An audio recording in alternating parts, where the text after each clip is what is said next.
warahmatullahi wabarakatuh. Alhamdulillahirabbil alamin, wassalatu wassalamu ala asyrafil anbiya'i wal mursalin, sayyidina wa maulana Muhammadin sallallahu alaihi wasallam. Amma ba'du. Saudara-saudara kaum muslimin wal muslimat, sebangsa dan setanah air di mana saja saudara-saudara berada. Sejak isu pandemi ini merebak 6 bulan yang lalu, saya sering mencermati kajian-kajian Gus Baha yang disiarkan secara daring. Banyak hal baru yang disampaikan oleh beliau di dalam semua kajiannya. Walaupun sumber pembahasannya adalah kitab karya para ulama. Ketika menyampaikan sebuah kajian di pesantren Al-Hikam, Gus Baha mengatakan bahwa ia selalu membacakan beberapa bagian dari kitab yang dibawa atau disodorkan sebagai bentuk tabaruk atau mengambil keberkahan dari ulama yang menulisnya. Pernyataan beliau ini sering diulang kembali dalam sebuah pengajian. Di Jawa Timur, Gus Baha memberikan penekanan yang lebih jelas bahwa beliau tidak ingin menyampaikan opini pribadinya di dalam pengajian umum. Yang ingin beliau sampaikan adalah pandangan para ulama yang menurutnya penuh dengan keberkahan.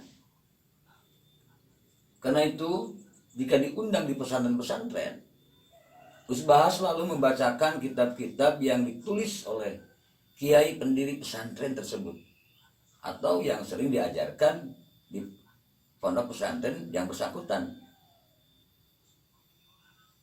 Itu dilakukan ketika beliau diundang di Tebu Ireng dan di pesantren Al-Hikam di daerah Depok.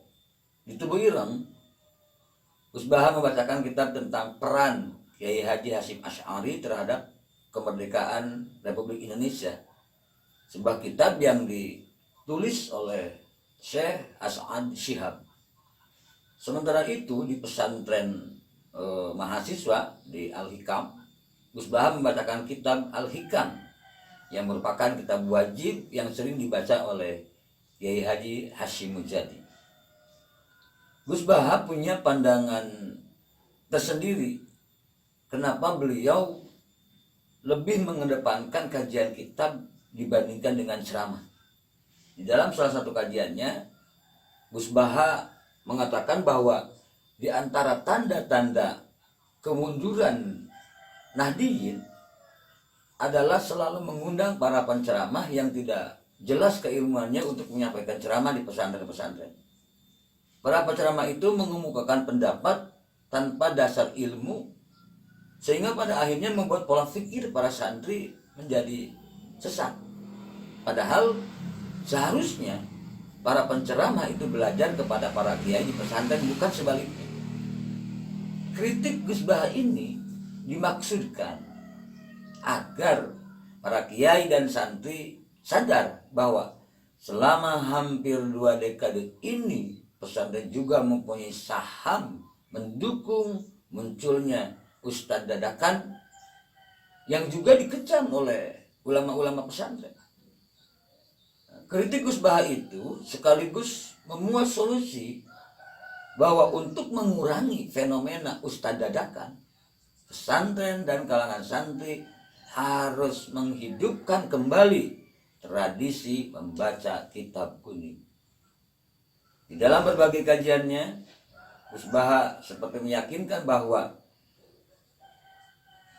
penemuan baru pemikiran hanya bisa dilakukan dengan menggali hasanah lama. Sampai di sini, apa yang disampaikan oleh Gus Baha tersebut menegaskan kembali makna al-muhafadatu alal qadimis salih wal akhdu bil jadidil aslah. Memelihara tradisi lama yang baik dan mengambil tradisi baru yang lebih baik. Budaya kritik yang berkembang di kalangan para ulama di masa lalu tidak akan muncul jika mereka tidak mengkaji karya-karya ulama yang ada sebelum mereka.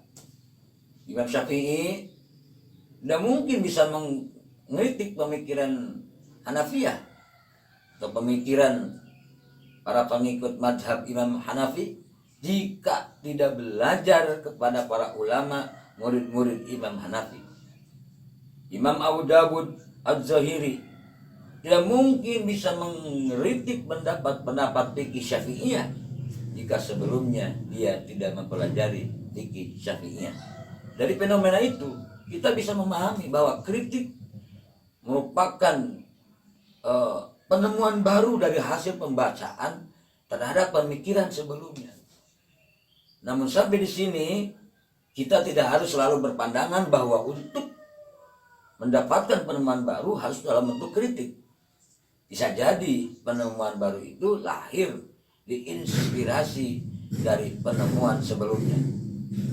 Dari membaca kitab itu menurut Gus Baha, ide-ide baru akan muncul. Dan bisa jadi ide baru itu merupakan ide lama dari seorang ulama yang belum bisa direalisasikan pada masanya. Walaupun terlihat sederhana, ajakan Gus Baha untuk menghidupkan kembali tradisi membaca kitab merupakan bentuk tajdid ala pesantren. Pesantren tidak bisa dipisahkan dari kitab klasik. Karena itu terdengar aneh jika misalnya ada pesantren yang mengabaikan turos dan lebih mengedepankan karya-karya kontemporer. Sebab berbicara tentang kitab artinya berbicara tentang ulama. Jika seluruh pesantren mengamini gagasan dan ajakan Gus Baha ini, diyakini populasi ustadz dadakan dengan sendirinya akan berkurang. Sehingga nantinya tidak ada lagi ustadz yang berbicara tentang politik praktis di majelis Maulid Nabi. Tidak lagi berbicara tentang politik praktis di majelis Isra Mi'raj. Karena majelis seperti Maulid Nabi idealnya diisi kitab Syama'il Imam Tirmidzi atau membahas isi kitab riwayat Maulid, bukan membahas perebutan kekuasaan atau memaki-maki agama orang lain. Jika seluruh santri sepakat dengan ajakan Gus Baha dan mengamalkan tradisi membaca kitab, bukan tidak mungkin kadar-kadar ulama baru akan bermunculan di setiap kabupaten, dan dari situlah NU kembali bangkit, karena NU tanpa ulama bukan NU tapi N saja. Allahul muwaffiq ila aqwamit thoriq. Wassalamualaikum warahmatullahi wabarakatuh.